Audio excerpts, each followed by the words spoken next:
Start करते हैं पहले क्वेश्चन। निम्नलिखित में से सबसे बड़े यूनिट को पहचानिए। Option A TB, option B PB petabyte, option C EB exabyte, option D KB kilobyte. तो इसमें से होगा आपका ऑप्शन सी एक्साबाइट ईबी। ठीक है, अब व्याख्या को देखते हैं। व्याख्या 4 बिट का एक समूह को निब्बल कहा जाता है। 8 बिट या 2 निब्बल का समूह बाइट कहलाता है। कंप्यूटर मेमोरी बाइट में मापी जाती है। 1 MB बराबर कितना होता है 1024 KB। ठीक है, सुपर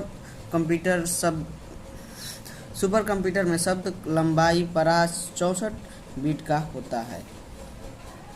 ठीक है, ये उसका आप लोग का ये क्रम में दिया है। बीट, फिर निब्बल, फिर बाइट।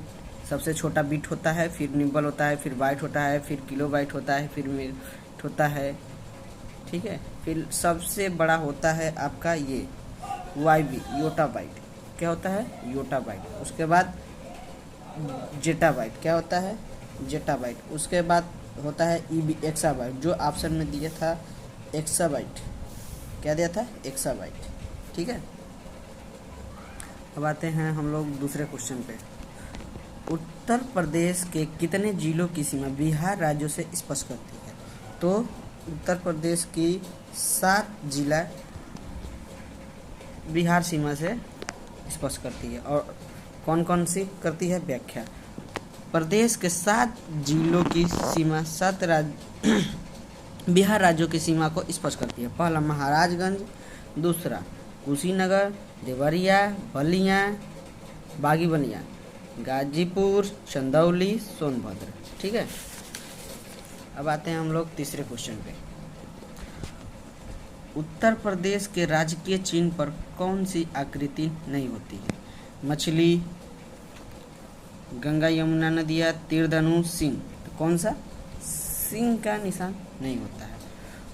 व्याख्या में पढ़ते हैं। उत्तर प्रदेश की राजकीय चिन्ह पर मछली, तीर धनुष एवं बीच में बहती गंगा यमुना नदियाँ हैं। ठीक है, सिंह नहीं है। ठीक है, क्या नहीं है? सिंह। ऑप्शन डी सही है। फिर चौथे क्वेश्चन पे आते हैं। फयाज खान द्वारा स्थापित रंगीला घराना किस पर स्थित है? लखनऊ, आगरा, प्रयागराज, सहारनपुर। पहले हम लोग व्याख्या पढ़ लेते हैं। ठीक है, फयाज खान द्वारा स्थापित रंगीला घराना आगरा में स्थित है। कौन सा ऑप्शन सही होगा? आगरा। ठीक है, आगरा में स्थित है। आगरा मुगल काल में संगीत का एक सबसे बड़ा केंद्र है। आगरा घराना को कव्वाल बच्चा घराना भी कहते हैं। आगरा घराना में प्रमुख संगीतकार हैं हाजी सुल्तान, फयाज खान, विलायत हुसैन खान, अली बस्का खान, मोहम्मद खान, रजा हुसैन इत्यादि। ठीक है, अब हम लोग आते हैं नेक्स्ट क्वेश्चन पे। हाल ही में उत्तर प्रदेश सरकार द्वारा 1925 में हुए काकोरी कांड का नाम बदलकर क्या रखा गया? काकोरी कांड। ठीक है, काकोरी कांड का क्या नाम बदल के रखा गया हाल ही में? काकोरी कांड घटना A, B Kakori train action, Kakori आंदोलन, काकोरी जनाक्रेश। तो हम लोग देखते हैं इसका आंसर सही होगा B, option B Kakori train action. अब क्यों रखा गया ये हम लोग जान लेते हैं। व्याख्या। हाल ही में उत्तर प्रदेश सरकार द्वारा 1925 में हुए काकोरी कांड का नाम काकोरी ट्रेन ये इंपॉर्टेंट है, काकोरी ट्रेन एक्शन कर दिया गया। इसका नाम इसलिए बदल दिया गया क्योंकि कांड शब्द भारत के स्वतंत्रता संग्राम के साथ इस घटना का अपमान की भावना दर्शाता है। ज्ञात हो, काकोरी ट्रेन एक्शन एक ट्रेन डकैती थी जिसे ब्रिटिश राज के खिलाफ भारतीय स्वतंत्रता आंदोलन के क्रांतिकारियों ने 9 अगस्त 19 ये डेट याद रखना आप लोग। कौन सा? 9 अगस्त 1925 को अंजाम दिया था। ठीक है, अब आते हैं नेक्स्ट क्वेश्चन 6। ये इंपॉर्टेंट क्वेश्चन था। ठीक है, बहुत। अब next question 6 number. Purvanchal express की लंबाई क्या है जो गाजीपुर से लखनऊ को जोड़ता है? 300 40 किलोमीटर। क्या है पूर्वांचल एक्सप्रेस की लंबाई क्या है, जो गाजीपुर से लखनऊ को जोड़ता है? पूर्वांचल एक्सप्रेस, ठीक है। व्याख्या कीजिए। पूर्वांचल एक्सप्रेस की लंबाई 341 किमी होगी, जो लखनऊ से शुरू होकर बाराबंकी, अमेठी, सुल्तानपुर, अयोध्या, अम्बेडकर नगर, आजमगढ़, मऊ तथा गाजीपुर तक जाएगा, ठीक है।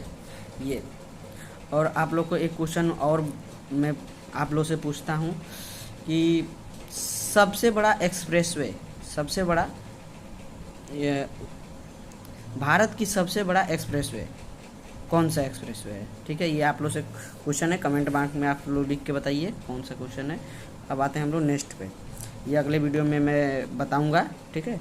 आप किसी तहसील में लेखपाल के रूप में कार्यरत हैं। गांव में एक प्रशिक्षित जमींदार अपना कार्य करवाने के लिए आपको रिश्वत देने की कोशिश करते हैं। ये लेखपालों के लिए इम्पॉर्टेंट है, जो इस बार पेट निकाल चुके हैं और उनका लेखपाल में है, उनके लिए ये इम्पोर्टेंट क्वेश्चन है, तो उन्हें आपको आंसर देना होगा। आप उन्हें विनम्रता से बताएंगी कि आप रिश्वत नहीं लेंगे, क्योंकि यह कार्य नैतिक रूप से गलत है, ठीक है। ये लेखपाल के लिए है इम्पोर्टेंट क्वेश्चन, ठीक है। चलते हैं हम लोग नेक्स्ट क्वेश्चन पे। 8, मुगल वंश के पहले सम्राट बाबर ने अपनी आत्मकथा बाबरनामा किस भाषा में लिखी, ठीक है। ये बहुत ही इंपॉर्टेंट क्वेश्चन है, अभी मैं आज पेपर दे के आया हूँ, उसमें था ये क्वेश्चन। बाबरनामा, ये बाबरनामा होगा। बाबरनामा या तुजुक ए बाबरी तुर्की भाषा में लिखी है। कौन सी भाषा में लिखी है? तुर्की भाषा में, ठीक है। ये एकदम मेन इंपॉर्टेंट क्वेश्चन है आपको, ठीक है। 9, अब आते हैं 9, भीमबेटका मध्य प्रदेश में विंध्य पर्वत श्रृंखला के पदस्थली में स्थित यूनेस्को की विश्व विरासत स्थलों में शामिल है, ठीक है। यह से 9 पाषाणकालीन गुफा चित्रकारी प्राप्त हुई, यहाँ से, ठीक है। यहाँ से 9 पाषाणकालीन गुफा चित्रकारी प्राप्त हुई, ठीक है। अब आते हैं हम 10।